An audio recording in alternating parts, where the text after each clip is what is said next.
दोस्तों, क्या ट्रंप ने बांग्लादेश की फंडिंग को रोक दिया है? आखिर अब जॉर्ज सोरोस के बेटे ने बांग्लादेशी प्राइम मिनिस्टर मोहम्मद यूनुस से क्यों की है मुलाकात? आखिर बार बार यूनुस से क्यों कर रहा है मुलाकात सोरोस? क्या सोरोस ने गिराई थी सरकार? आखिर इतना ज्यादा विवादों में क्यों रहता है सोरोस का नाम? भारत के लिए भी क्या कोई षड्यंत्र कर रहा है सोरोस? कौन है जॉर्ज सोरोस? क्या दुनिया से राष्ट्रवादी सरकारों को हटाना चाहता है सोरोस? क्या वास्तव में भारत भी इसके निशाने पर है? क्या ये हमारे देश को कर सकता है कमजोर? वीडियो के जरिए जानिए पूरा मामला। क्या सरकार को गिरा सकता है सोरोस? जानेंगे सब इस वीडियो में। लेकिन दोस्तों, आगे बढ़ने से पहले आप लोगों से हमारी गुजारिश ही नहीं अभी तो एक विनती भी है कि आप लोग हमारे चैनल को सब्सक्राइब कर ज्यादा से ज्यादा सपोर्ट देने का प्रयास करें। जय हिंद दोस्तों, मैं हूं हीरा परिहार और आप देख रहे हैं देशभक्ति डायलॉग। वीडियो में लाइक और कमेंट करना ना भूलें। जहां हंगरी में जन्मा अमेरिकी निवेशक जॉर्ज सोरोस और उसके संगठन ने हाल ही में भारत में खूब सुर्खियां बटोरी हैं। अडानी समूह से जुड़े विवादों में उसका भी नाम सामने आया था।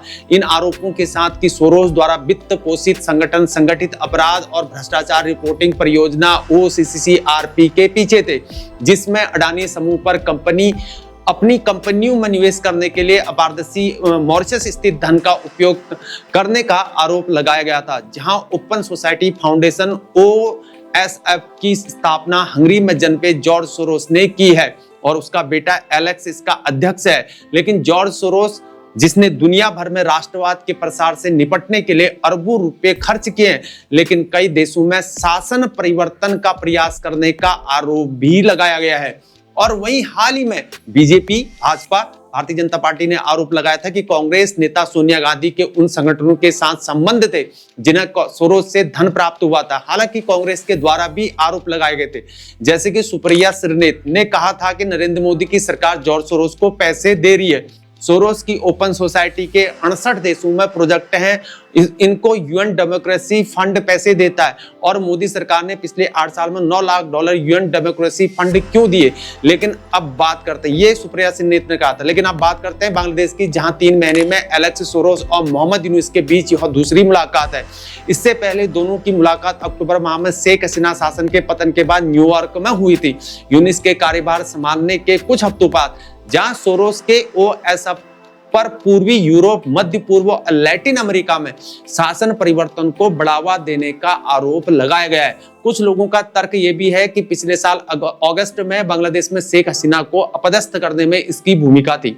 लेकिन हसीना ने पहले आरोप लगाया था बांग्लादेश में अशांति में अमेरिका शामिल था। हालांकि उन्होंने आगे कोई भी इसमें विवरण नहीं दिया था। और वहीं जहां पिछले साल भी बांग्लादेश के शासन में बदलाव ने अमेरिकी हस्तक्षेप के आरोपों को जन्म दिया था। हालांकि अमेरिकी सरकार ने इसे खारिज भी कर दिया था।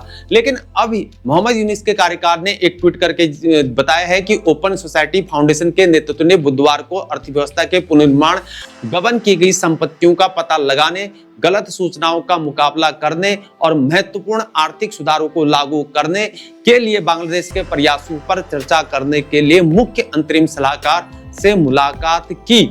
इस प्रकार अमेरिकी अरबपति जॉर्ज सोरोस के बेटे और उनके ओपन सोसाइटी फाउंडेशन OSF के अध्यक्ष एलेक्स सोरोस ने बांग्लादेश के प्राइम मिनिस्टर मोहम्मद यूनुस से मुलाकात की है।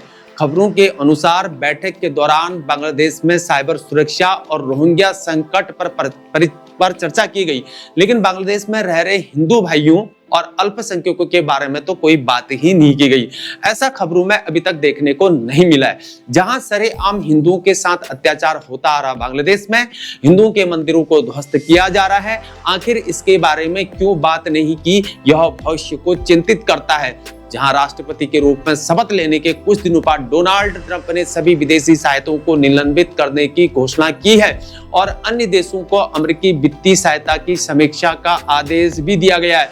डोनाल्ड ट्रंप द्वारा कार्यकारी आदेश पर हस्ताक्षर किए जाने के बाद विदेश विभाग के प्रवक्ता टैमी ब्रूस ने कहा कि विदेश मंत्री मार्को रूबियो ने समीक्षा के लिए विदेश विभाग और US agency for international development USAID द्वारा या उसके माध्यम से वित्त पोषित सभी अमेरिकी विदेशी सहायता को रोक दिया है।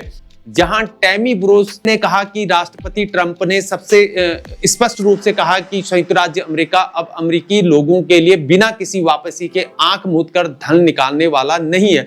मेहनती और करदाताओं की ओर से विदेशी सहायता की समीक्षा करना और उसे फिर से व्यवस्थित करना केवल सही काम नहीं है, यह एक नैतिक अनिवार्यता है। एक रिपोर्ट के अनुसार जहां 2023 में USID, the United State agency for international development, USAID ने 158 देशों को लगभग 45 बिलियन अमेरिकी डॉलर की विदेशी सहायता वितरित की है। इसमें बांग्लादेश को $400 बिलियन, पाकिस्तान को $231 बिलियन, अफगानिस्तान को $1 बिलियन, भारत को $175 मिलियन, वहीं नेपाल को $118 मिलियन और श्रीलंका को $123 मिलियन दिए गए हैं। तो दोस्तों इस प्रकार से जहां सोरोस अभी जो है अपने बेटे को वहां भेजा बांग्लादेश में, प्रधानमंत्री मोहम्मद यूनुस से मिलने के लिए, बांग्लादेशी प्राइम मिनिस्टर से। लेकिन यहां पर हम बात करते हैं भारत की, वहीं यहाँ पर बांग्लादेश की बात करें तो वहां पर हिंदुओं के साथ अत्याचार हो रहा है, मंदिरों को तोड़ा जा रहा है नहीं, जो अल्पसंख्यक है उनके बारे में सोचा नहीं जा रहा बांग्लादेश के अंतर्गत, आप सभी को पता है इसके बारे में। और वहीं जो है भारत के अंतर्गत हमेशा ये आरोप लगाए दिए गए हैं कि भारतीय जनता पार्टी और कांग्रेस के द्वारा एक दूसरे पर आरोप लगाते रहते हैं। जहां लोकसभा संसद के अंतर्गत जो है यहाँ पर सुधांशु त्रिवेदी जी ने जॉर्ज सोरोस के बारे में बोला था, उसके बाद फिर विवाद शुरू हुआ और वहीं जो है यहाँ पर सुप्रिया से ने फिर मीडिया इंटरेक्शन किया उसने सामने आकर, और इस प्रकार से उन्होंने एलिगेशन लगाया। तो दोस्तों इसके बारे में आपका क्या सोचना है और सोरोस क्या कर सकता है भारत के लिए, इसके बारे में आप क्या सोचना है, कमेंट बॉक्स में आप जरूर अपनी राय दें। अगर आपको जानकारी हमारी अच्छी लगती है तो हमारे चैनल को जरूर सब्सक्राइब कर ज्यादा से ज्यादा सपोर्ट देने का प्रयास करें, वीडियो में लाइक करें, वीडियो में कमेंट करें, बने रहिए हमारे साथ। तब तक के लिए इतना ही, जय हिंद, जय भारत। फिर मुलाकात होगी। वंदे मातरम, भारत माता की जय।